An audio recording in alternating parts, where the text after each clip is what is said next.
Hola,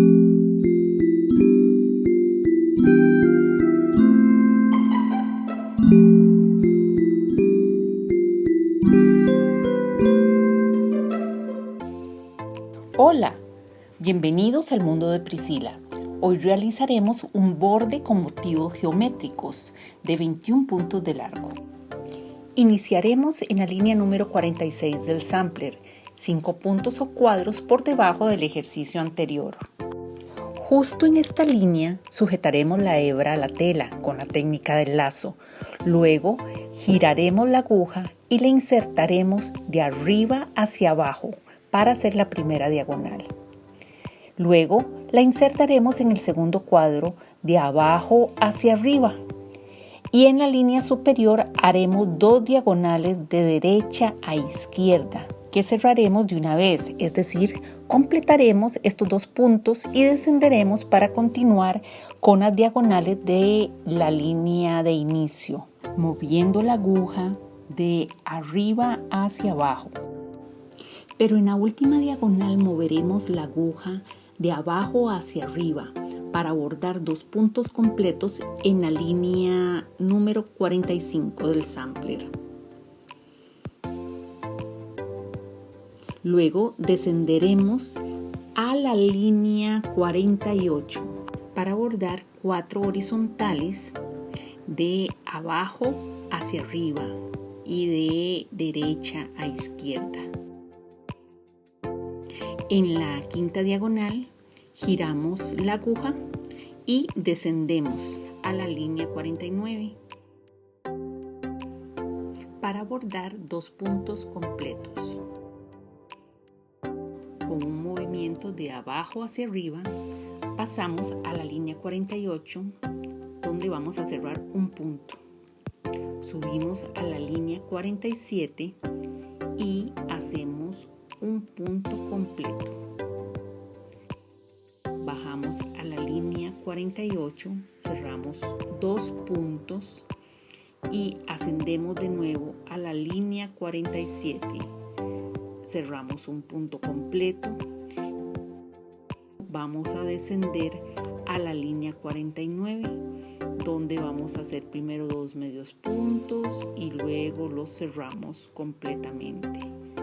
Subimos a la línea 48, cerramos los puntos que estaban abiertos y subimos a la línea 46, que fue donde iniciamos, y cerramos todos los puntos. Al finalizar, vamos hacia el revés y allí insertamos la aguja entre el tejido y los hilos para realizar un remate perfecto.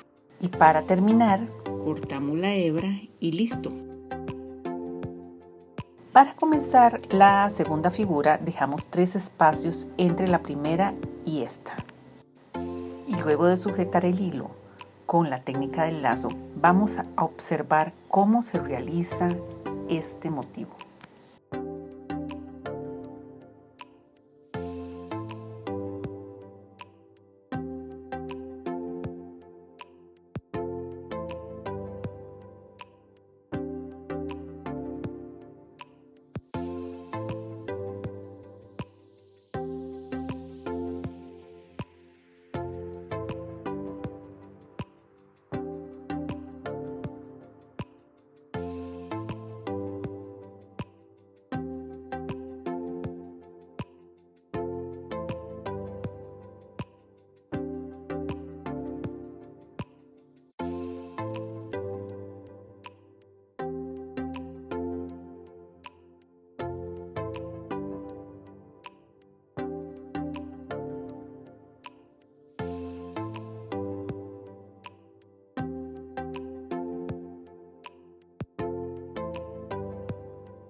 Dejamos 3 espacios entre la figura anterior y esta y vamos a repetir la primera figura que hicimos al principio del video.